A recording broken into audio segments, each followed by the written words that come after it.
What's up, guys, and welcome back to the Newcastle United Career Mode series. So now it has come to the point in this series where we are in the month of December, and as you know, in the month of December, the Premier League, they kind of stack up games a lot. So we have a bunch of Premier League games this month, about 6, and one Carabao Cup match, the quarterfinals, I believe, against Tottenham Hotspur. So in this episode, I think I will probably simulate through a couple of these smaller games right here. Maybe the home one, because if we simulate at home, I think it gives us a better chance of winning. And maybe this Crystal Palace one, but I'm not sure. So yeah, we might simulate a couple games. I definitely want to play this Carabao Cup match and maybe end the episode off with the Manchester United or possibly even the Everton match. But yeah, so it's going to be a lot of games in this episode. I'll probably make the games a little shorter than they usually are. And as you just saw there, our first match of this episode is up against Sheffield United, who, well, to say it lightly, they're not having the best of seasons.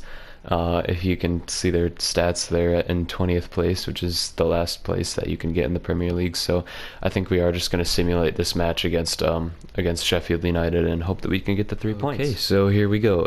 Newcastle United versus Sheffield United. We are away from home, and let's just get the simulation underway.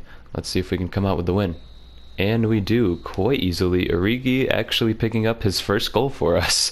His first goal as a Newcastle United player, and of course it was in a simulation because he would never scored when I'm controlling him.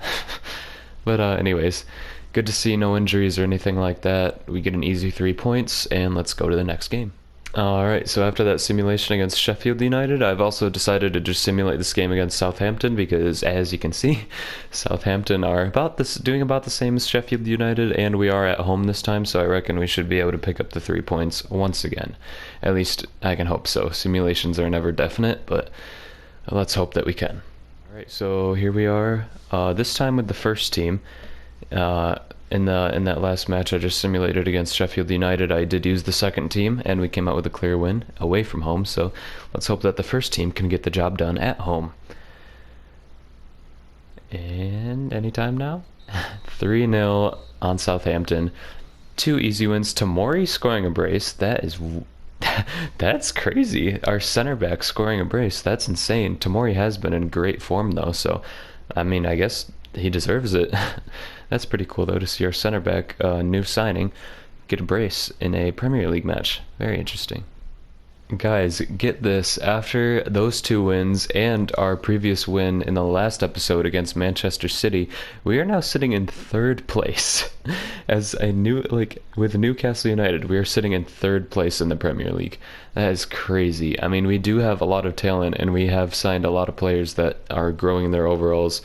So, I mean, I can't say it's unrealistic. I mean, I feel like we're about the same, maybe a little bit worse, but I feel like we're pretty similar to that the Leicester City team that won the title a couple years back. So I don't feel like this is super unrealistic, but maybe I'll up the difficulty a little bit, or I'll just decide after I play the next match, which is against Burnley, and if we get a bad result and don't play well, then I guess we have our answer as to what to do about the difficulty. But yeah, good to see that we're performing well. It's about halfway through the season now, still a lot of games to go, but yeah, halfway through the season we sit in 3rd place. Alright guys, here's our lineup. Newcastle United versus Burnley. We are away from home, as I mentioned, and yeah, full strength lineup, nothing new, nothing different. Let's get into the game. And here we go. The game is underway. Can we get a good result against Burnley? Let's see.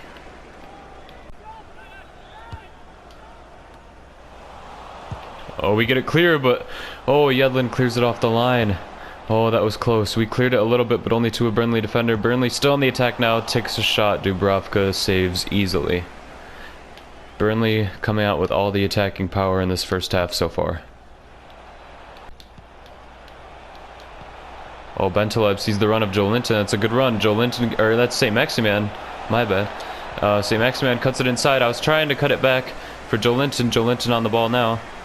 Getting pressured by the Burnley defender. Joe Linton on the ball again. To Foden. We know how dangerous Foden is.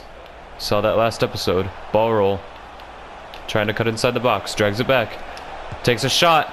Oh, it's a good save from Nick Pope. Foden is so good. He is in such a good run of form right now. Oh, I want to check his stats after this game and just show you guys some of the stats he's had this season, because he's just been unreal for us since we signed him. Again, guys, kind of like the last episode, this first half has been pretty dull. Stadium is getting so loud now. I don't really know why. It's not the end of the game. It's just the end of the first half, but yeah, pretty dull first half. No clear-cut chances for either of us. Just kind of attacking and nothing really happening. Burnley. About to see Phil Foden now making a great run through the middle. Phil Foden with a shot. Nick Pope saves. That was our best chance of the whole game so far. Oh, Almiron now. Almiron gets tackled and fouled badly on the edge of the box. I'm surprised that's not a card, to be honest. Anyways, let's see if we can score from this free kick. This is the first free kick I've had in this series from a position like this. Alright, taking this free kick now with Lazaro, as I guess he's our main free kick taker. I'm going to try to curl this one in. Lazaro. Oh my god! Lazaro with a beautiful free kick. Top bins. There was no saving that, even if the difficulty was harder. There was no way any keeper would have gotten to that. Wow. Okay. That was a perfect free kick. That went right in the top corner. Yeah, there's no way any keeper's saving that. Like, you could have Ter Stegen in that goal on ultimate difficulty, and he still would not have saved that. Wow. That was our first free kick that we've taken in this series, I think. And Lazaro, our right back, looking like Trent Alexander-Arnold out here. Oh my god. What a free kick. And we take the lead against Burnley, 1-0. Oh, Burnley coming through now. It's a good shot, and Dubravka somehow gets there to make the save. I thought that was a goal all the way. Burnley looking dangerous now. That was kind of my fault, though. I pulled Tomori way out of position. Oh, he gets fingertips to that. That was a goal all the way if Dubravka wasn't there. Oh my god, what a play from us. And Joe Linton tries to chip the keeper. I probably should have just shot it regularly. That was good positioning from Nick Pope, though, to make the save. Puts it inside for Foden. Foden crossing it in for Joe Linton. Joe Linton with a good downwards header. I was trying to go far post, though, but headers just do not work in FIFA 20. Good attack, though. We're looking like the much better team in these closing minutes. Nick Pope with another good save. Oh, final 10 minutes of this game, and Burnley might have a goal back, and they do get a goal back. Oh, it's probably deserved. It is against the run of play at the moment, but it's probably deserved just from how they played in that first half. They had much more of the ball this whole game overall, and the way that we scored was just kind of through a set piece, so not the best way to score. I mean, it was a beautiful set piece, don't get me wrong, but that was good passing play from Burnley. Nothing to complain about there. 1-1. What is this? Ref, it's the 96th minute. Can you end the game? We had possession in, like, it was the 95th minute, and he didn't blow the whistle. Now it's like the 96th minute. What are you doing? Just blow the whistle. I'm just clearing the ball away now, and finally he blows the whistle. It's almost the 98th minute.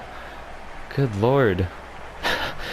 We were hanging on like by the skin of our teeth, and we were actually defending the ball, and like we took possession away from them. Their final play died out, but the ref just kept the game going. So stupid, bro. Anyways, thank you to Lazaro for scoring that beautiful free kick. Burnley did manage to equalize though, so props to them, I guess. Alright, here's my lineup for the Carabao Cup quarterfinals against Tottenham Hotspur. The one major change is I'm playing Urzi on the right instead of Almiron, just because of Almiron's fitness. I thought about taking Lazaro out too because of his fitness, but his fitness it's low, but we can just sub him off for Yedlin halfway through, so I started Rose on the left, so you can use Yedlin as a sub for Lazaro. But yeah, that's pretty much it. Let's get this game underway and see if we can progress to the Carabao Cup semi-finals. Alright, here we go at the Tottenham Hotspur Stadium. We are playing away from home in this humongous brand new stadium.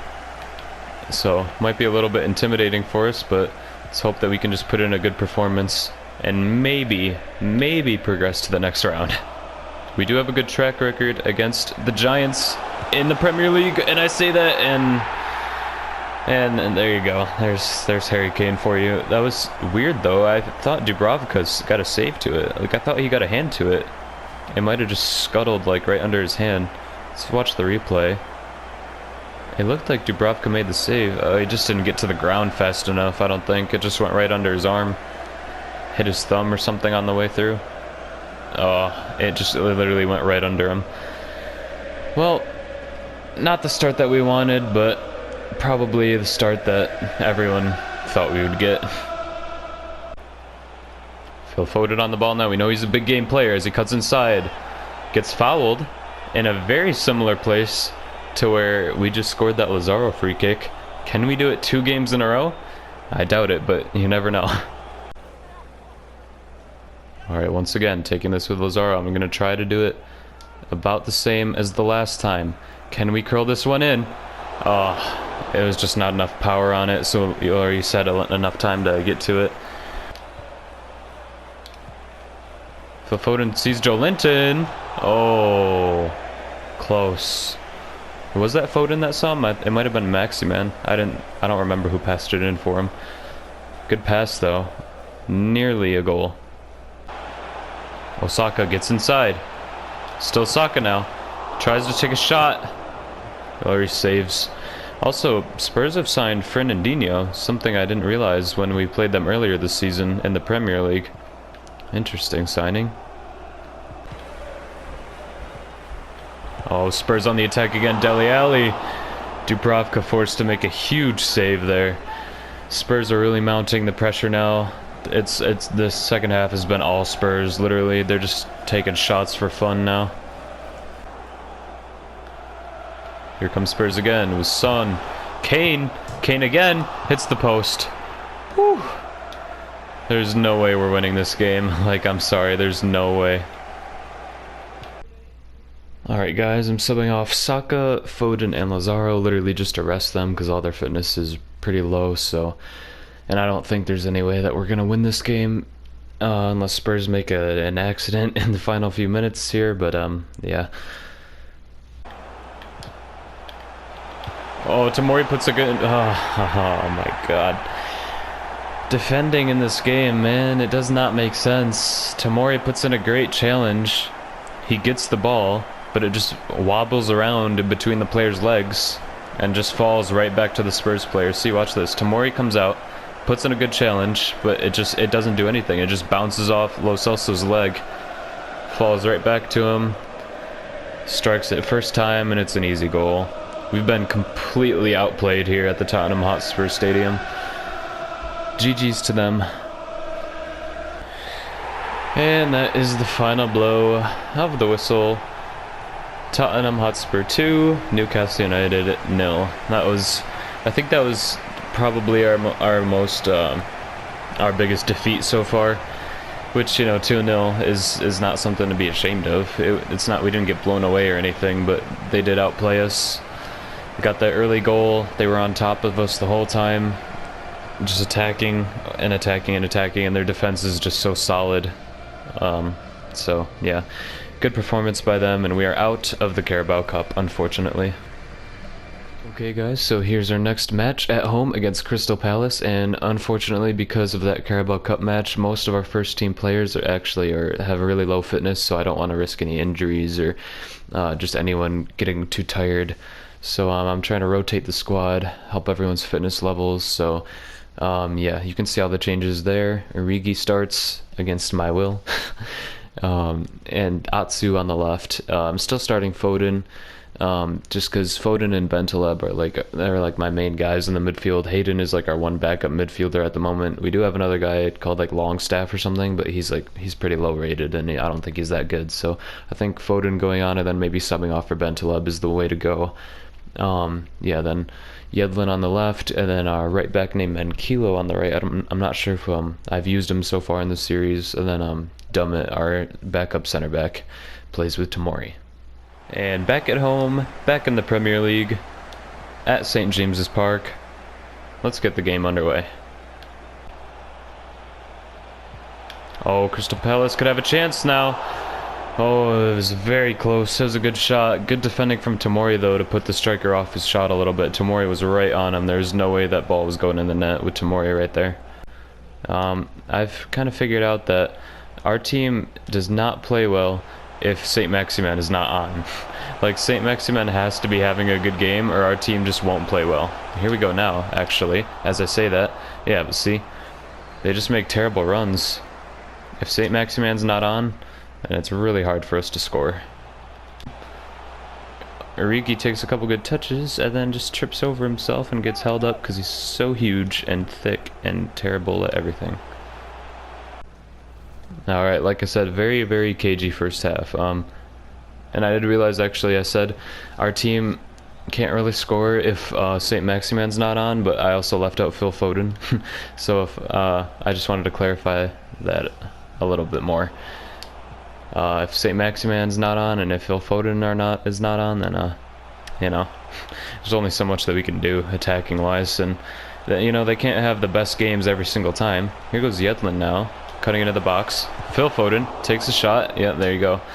Especially against defenses like this, where all the team really does is sit back and defend. They don't really make many clear-cut chances, Crystal Palace, and yeah, it's just a lot of defending from them, and it's hard for St. Maximin and Phil Foden to perform under those circumstances.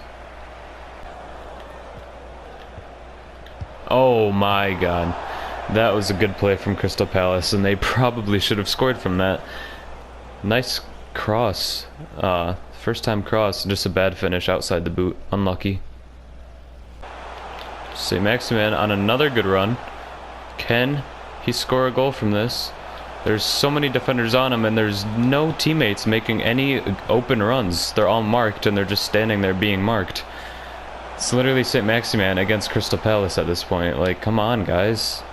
Atsu takes a good touch to get inside, and then just passes it to Crystal Palace. Like, there's nothing we can do.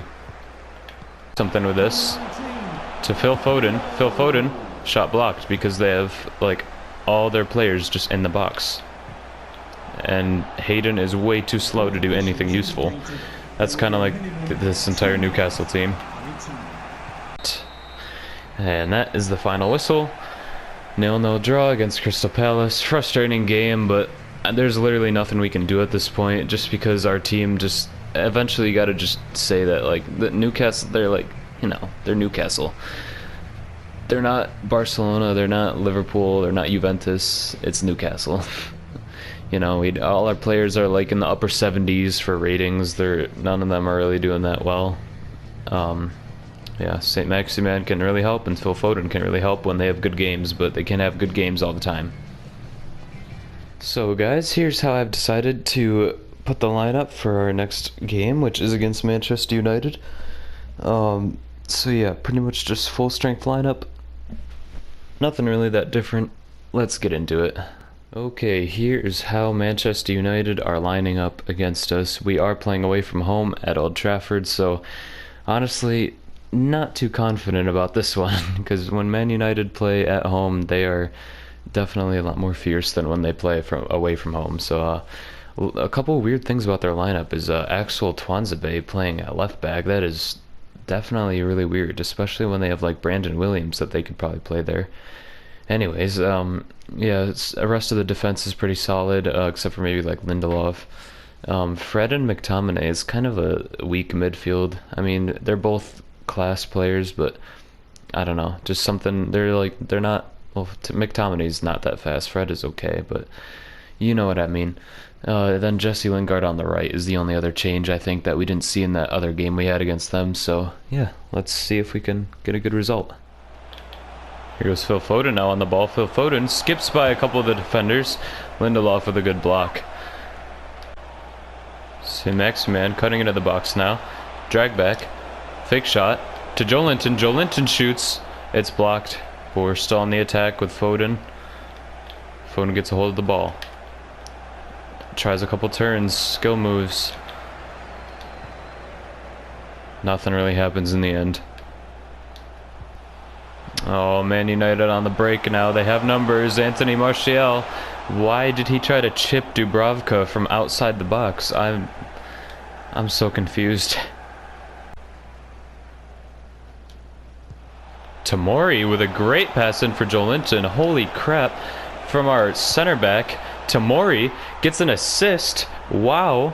Joelinton with a nice goal, but that attack was all Tamori. Tamori comes up past half field. Let's see if they show it in the replay. I doubt they will. They'll probably just show Joelinton's shot, but Joelinton with a nice fake shot to get, who's that, Maguire off of him? No, I think that was Lindelof. Yeah, Joelinton with a nice fake shot to get Lindelof off of him, but man, Tamori with a beautiful pass through. Nice assist from our center back. Alright, and with that link up from Tamori and Joelinton, they scored right on halftime, so we start the second half 1-0 up against Manchester United, away from home.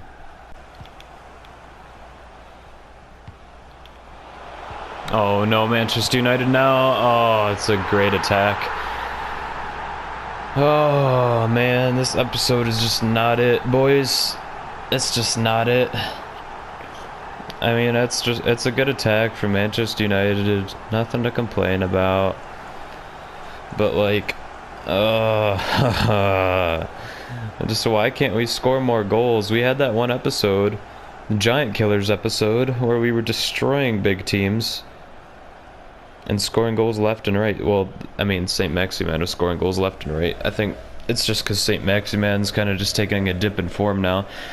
Same with Phil Foden, actually. Neither of them have been much of a help this episode, and as a result, our team is bleeding. Oh, and there's the final whistle, guys. Man, another draw. This episode just feels like the earlier episodes of this season. It's just because our attackers are off or something. I don't know if it's... I really don't know what's going on, but we just cannot score like we have been. It was a good performance from Manchester United overall. Good performance from us as well, but just no attack. And I really just can't wait until next season until we can actually have like some quality attackers and, like, you know, perform well attacking wise in these games. So before we get into the last match of the episode, we have our next youth scout report from our scout that we sent to England in the last episode. So let's just quickly go over this. So Sam Phillips, yeah, definitely not. Toby Jackson, even worse. This guy's not bad, but it's just not that great. This is awful so far. Oh, okay, here we go. Jamie Richardson. He looks like he's an attacker based off of his positions. And he could have potential between 72 and 94, so I'll sign him. And not gonna sign him. And oh my goodness, I will definitely sign him. 77 to 94 potential, and he could be like a center back or a midfielder, which is like really nice to have that potential for a center back or a midfielder. That is really nice. I'm guessing that he would be a center back because of his height. He's 6'2", so yeah, those are some pretty good players.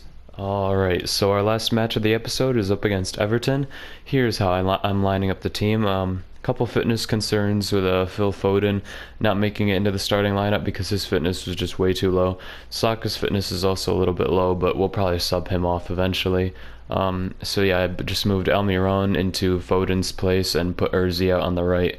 Lazaro as well with kind of a low fitness level, but I think we'll be okay. Okay, Newcastle United at home against Everton. Let's get the game underway. Let's get some points. Come on. Urzi picks up the ball in a good position now. Take us a shot from far away. Not too far away, actually, considering his stats. Oh, wow, that was actually a pretty nice shot. He had Pickford, like, pretty frozen in place, just above the crossbar. Not bad from Urzi. Oh, Almiron sees Joelinton. Joelinton shoots, but it's offside. Okay, literally nothing happened in that first half, so let's hope that we can get a couple more shots in the second half. It's just been back and forth the entire time. No one really – making a good effort to do anything, so like usual. 1-0 St. Maximan cutting inside now.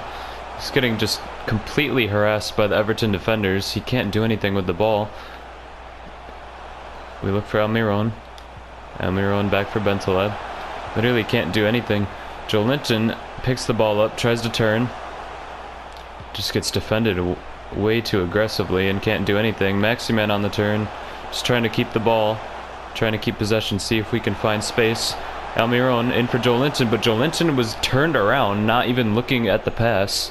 And he just can't turn in time to see the ball. I see St. Maximan making a nice run, but just gets tackled as soon as he touches the ball. Alright guys, it's do or die time. I'm bringing Foden on for not for Almiron. I'm bumping Almiron up for Joe Linton and bringing Foden on for Joe Linton technically. And then I'm bringing Atsu on for Saka. Just Hail Mary time, see if anyone can do anything. Oh, St. Maximin on the run now, looking to score a goal. Shoots it right at Pickford. That's been like our only shot on target of either team during this game. This game's just been so dull. Look at the game. Phil Foden trying to make something out of nothing. There's no one helping him. No one making any good runs. Everyone's just standing around. Urzi through to Lazaro. Lazaro tries to chip it in, and nothing.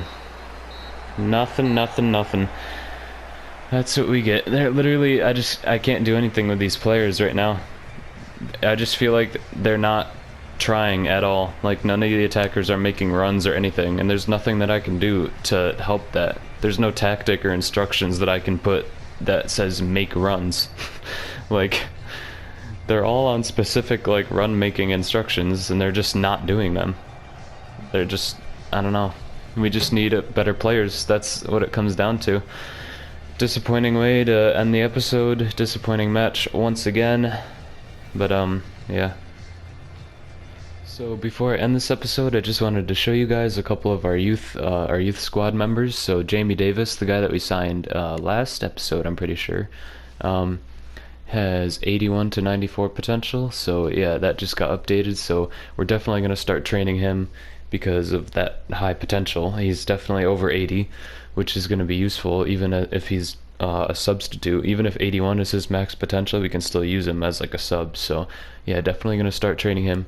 Jamie Richardson, I'm not sure yet. We're going to have to wait a little longer to find out more information on him. So yeah, right now we just know that his potential is 77 to 94. So yeah, if like his highest he can get is 77, then I'm probably just going to let him go. But Bradley Phillips, the man that we also just signed this episode, his overall is 48, so his overall is really low, but his potential is the highest. He has 83 to 94 potential, and as a CDM, that's so good. So yeah, definitely gonna need to start training him like as soon as possible to get that overall up. But yeah, just wanted to show you guys a couple of our prospects in the youth squad. And with that, we are gonna end this episode here. I know that we didn't have a lot of like business stuff and like other things other than gameplay going on in this episode. I just really wanted to get through all those games in the month of December, but I usually try to like sprinkle in a little extra stuff that's going on, like I did last episode with like the player of the month and some of the youth academy stuff, which I did do this episode too, but you know what I mean. This episode was heavily based on more gameplay than I normally do. But yeah, as I said, I just wanted to get through the month of December. So next episode, we can actually start the month of January, which is very exciting because we have 4 huge Premier League games, as well as our first game in the FA Cup, which will be very nice because if we progress in the FA Cup, then we can get some extra funds. And extra funds can be used in the January transfer window. So yeah, next episode, lots of good Premier League action. FA Cup starts, transfer window starts. I'm going to be making some pre-contract signings, hopefully. I'm definitely thinking Edinson Cavani, as well as a center back possibly. 2 that I was looking at is Toby Alderweireld and Sergio Ramos, actually. I think both might be available for pre-contract signings this season, but I'm going to have to double check on that between episodes. So yeah, so probably next episode we'll end up signing Toby Alderweireld or Sergio Ramos along with Edinson Cavani, and then they'll join us next season. So it's gonna be an interesting one next episode. Hopefully we can get some wins. I'm not sure if we will be able to, because based on our current form, going up against these big sides is not going to be too fun. But you never know. We seem to do well against the big sides for some reason.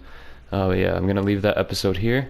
Don't forget to smash like if you liked, and subscribe if you want to, and hit the bell so you can watch every single video I make, because that's definitely what you want to do with your time.